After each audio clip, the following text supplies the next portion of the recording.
नमस्कार दोस्तों, मैं प्रकाश चौधरी आपका स्वागत करता हूं हमारे यूट्यूब चैनल के अंदर। एंड माफ़ी चाहता हूं, काफ़ी दिनों से हमारी वीडियो नहीं आ पा रही थी। तो अगेन आई ट्राई कि मैं रेगुलर इसको रखूं।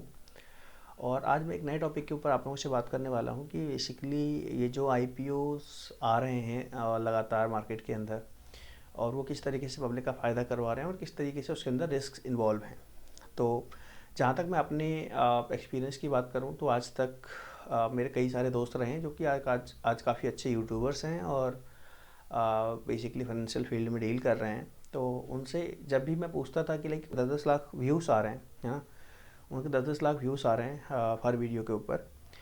और जब उनसे आप पूछोगे कि यार क्या हम आईपीओ के अंदर इन्वेस्ट कर सकते हैं, तो वो कहेंगे कि नहीं, एक तो आप रिस्की कैटेगरी के अंदर हो और ऊपर से उसके अंदर आईपीओ, तो आईपीओ के अंदर आपको इन्वेस्ट नहीं करना चाहिए।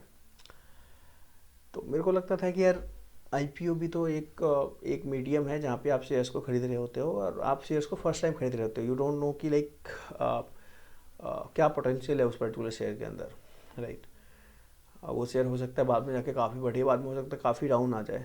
तो इसकी क्या मैथमेटिक्स होती है और कैसे आपको अलॉटमेंट मिलता है, इन सब चीज़ों पे आज हम इस वीडियो के अंदर चर्चा करेंगे। तो स्टार्ट करते हैं। सबसे पहले तो आईपीओ होता क्या है। तो आईपीओ का मतलब इनिशियल पब्लिक ऑफर, मतलब एक शेयर मार्केट में लिस्टेड नहीं है और उसको कंपनी फर्स्ट टाइम मार्केट में लिस्टेड कर रही है, लेकिन लोगों के सामने अपने शेयर्स को लेके आ रही है, उसके उसके बदले पैसा जुटाने का ट्राई कर रही है। सो फॉर एग्जांपल मेरी कंपनी है एबीसी, और अभी तक वो मार्केट में लिस्टेड नहीं है। अब मैंने देखा कि उस कंपनी की वैल्यू है 100 करोड़, या इतनी छोटी सी एग्जांपल से लेते हैं कि मान लीजिए उस कंपनी की वैल्यू है 100 रुपये, है ना। और मैं मार्केट में जाता हूँ और मैं उसके टोटल 100 शेयर्स बना देता हूँ, यानी 1 रुपये पर शेयर उसकी वैल्यू आएगी। और मैं कहता हूँ कि मैं इसके ना लाइक 10 शेयर्स बेचना चाहूँगा और 10 रुपये को जुटाना चाहूँगा। तो अब डिपेंड करता है कि मार्केट उस 10 शेयर्स को खरीद लेगा तो मेरे पास 10 रुपये आ जाएंगे और लोगों के पास 1-1 रुपये के 10 शेयर चले जाएंगे।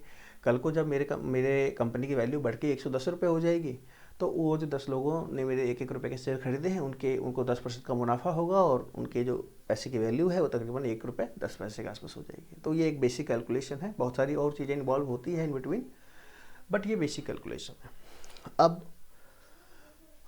लाइक आईपीओ रिस्कियर क्यों होता है। तो सबसे बड़ी बात कि यार लोग आईपीओ को इसलिए भी रिस्की मानते हैं कि आप मार्केट में पहले कंपनी लिस्टेड नहीं है और कंपनी का बहुत ज़्यादा रिकॉर्ड, पास रिकॉर्ड नहीं होता है। फॉर एग्जांपल आज अगर आप ब्रिटानिया या टाटा की बात करें तो आप पिछले 10 साल का एक रिकॉर्ड दे सकते हैं जहाँ पे इस कंपनी ने किस तरीके से आगे लाइक प्रोग्रेस करी है, किस तरीके से मुनाफा कमाया है, ये चीज़ें उसमें लिखी हुई होती है। बट आईपीओ के अंदर जो भी कंपनी आ रही होती है उसका कोई बहुत ज़्यादा पास रिकॉर्ड नहीं होता।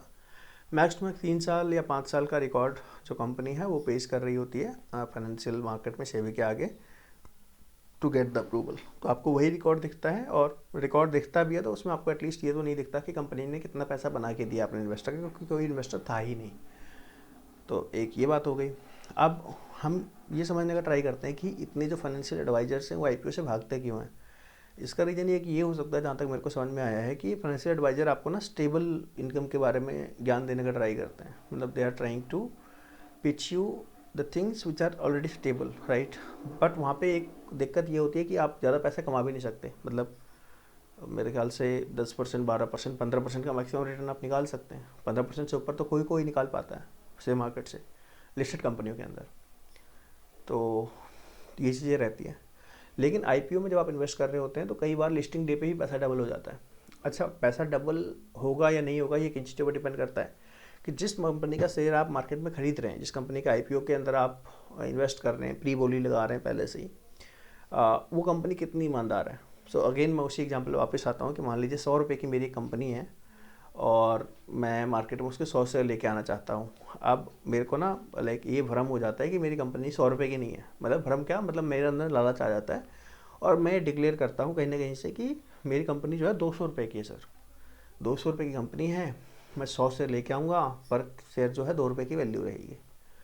तो यहाँ पे मैं बेईमान हूँ, है ना। लेकिन मेरे मन में गलत चीज़ें चल रही है, मैं ज़्यादा मुनाफा कमाना चाहता हूँ।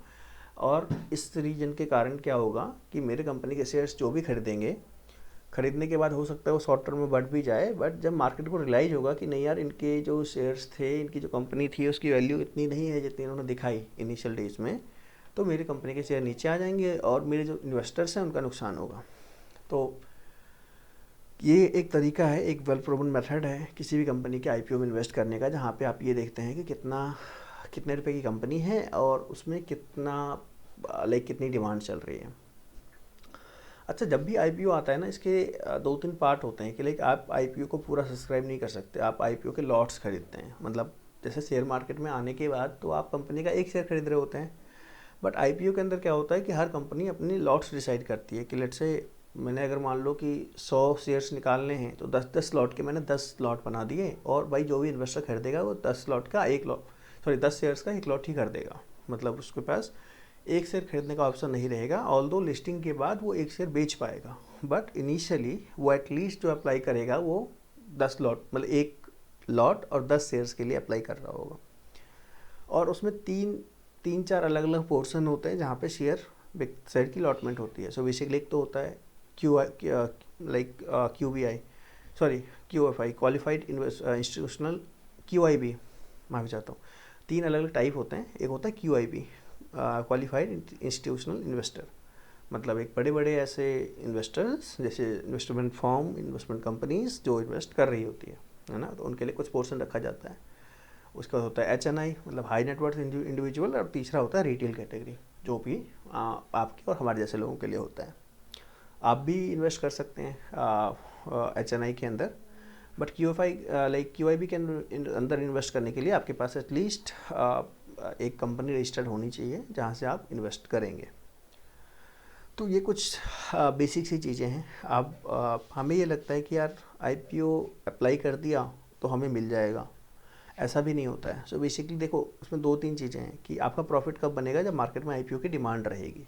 तो अगर मैं अपने घर का दोबारा एग्जांपल दूं या अपनी कंपनी का दोबारा एग्जांपल दूं, तो मैं ये जूम करता हूँ कि मेरी कंपनी जो है वो 100 रुपये की है ना। तो अगर मैं उस 100 रुपये की कंपनी को 90 रुपये में लेके आता हूँ, मैं मानता हूँ कि जब मैं फर्स्ट टाइम पब्लिक में लेके जाऊँगा इस कंपनी को, तो जो शेयर्स रहेंगे वो मैं, मतलब पूरी कंपनी की वैल्यू 90 रुपये लगा रहा हूँ और 90 पैसे में एक शेयर बेच रहा हूँ। तो इन दैट केस ज़्यादातर लोग मेरी कंपनी को ख़रीदना चाहेंगे, ज़्यादातर लोग मेरी कंपनी के हिस्से का पार्ट बनना चाहेंगे, हिस्सेदारी लेना चाहेंगे। और उस केस में क्या रहेगा, डिमांड बढ़ती रहेगी, और जितनी ज़्यादा डिमांड आएगी उतना ज़्यादा प्राइस अल्टीमेट बढ़ेगा। मतलब मेरे को तो उतना ही मिलेंगे, बट मार्केट में जो इन्वेस्ट कर रहा होगा उसका उतना ज़्यादा फ़ायदा होगा क्योंकि डिमांड ज़्यादा होगी। वहीं अगर मैं मतलब ओवर एज्यूम कर लेता हूँ और 200 रुपये कंपनी की वैल्यू डिक्लेयर कर देता हूँ, तो उस केस में पब्लिक का नुकसान होगा क्योंकि वो 2 रुपये शेयर के हिसाब से मुझे पे कर रही है, which is worth of 1 rupees only. तो ये कुछ कैटेगरीज रहती है। तो हमें ये चीज़ देखना होता है कि लाइक हम जब भी आईपीओ के अंदर इन्वेस्ट कर रहे हैं तो वो कितना ज़्यादा सब्सक्राइब हुआ है, ओवर सब्सक्राइब हुआ है या नहीं हुआ है। और ओवर सब्सक्राइब जब भी होगा तो ऑब्वियस सी बात है कि हर किसी को शेयर नहीं मिल रहे होंगे, क्योंकि अल्टीमेटली शेयर की क्वांटिटी तो है 100, है ना। और ओवर सब्सक्राइब मतलब 150 लोग या मतलब 100 से ज़्यादा 101 लोग उसे कम से कम ख़रीदना चाह रहे हो, है ना। तो उस केस में क्या रहेगा कि सबको एक एक शेयर मिलने के बाद भी एक आदमी को शेयर नहीं मिलेगा।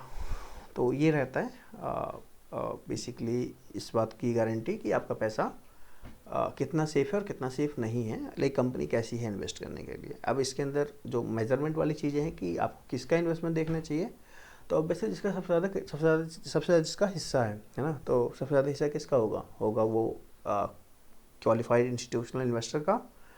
तो ऑब्वियसली अगर वो बड़ी फर्म है और बड़ी फर्म दाव खेल रही है किसी कंपनी के ऊपर, तो आप ये समझिए कि इस कंपनी में पोटेंशियल है और ये आगे अच्छा फोड़ सकती है। एक तो ये रहेगा। दूसरी बात ये रहेगी कि बाकी लोग कितना ज़्यादा अट्रैक्ट हो रहे हैं उस कंपनी के ऊपर, और लाइक कंपनी का लॉन्ग टर्म विजन क्या है। और आजकल तो हम लाइक एक ग्रे मार्केट प्रीमियम को अलग से भी देखते हैं। तो इन सब चीज़ों की हम बात करेंगे आने वाले वीडियोज़ के अंदर। इसका सेकेंड पार्ट मैं ट्राई करूँगा जल्दी ही आए। और थैंक यू सो मच कि आपने इस वीडियो को यहाँ तक देखा। आपसे उम्मीद करता हूँ और कि आप चैनल को सब्सक्राइब और लाइक ज़रूर करेंगे वीडियो को। और हम जल्दी ही इसके फंडामेंटल्स की दोबारा बात करेंगे, और उसके बाद फिर हम जब स्टार्ट करेंगे अपने वीडियोस की कंटिन्यूशन, तो हम अलग अलग आईपीओज़ को एनालाइज करके आपको ये बताएंगे कि किस तरीके से इसमें आप इन्वेस्ट कर सकते हैं और क्या रहेगा लाइक क्या आप एक्सपेक्ट कर सकते हैं आने वाले दिनों में। ऑल्दो आपकी खुद की रिसर्च रहेगी उसके अंदर, बट आई ट्राई कि मैं आपको ये जानकारी तो एटलीस्ट ज़रूर दूँ। Thank you so much.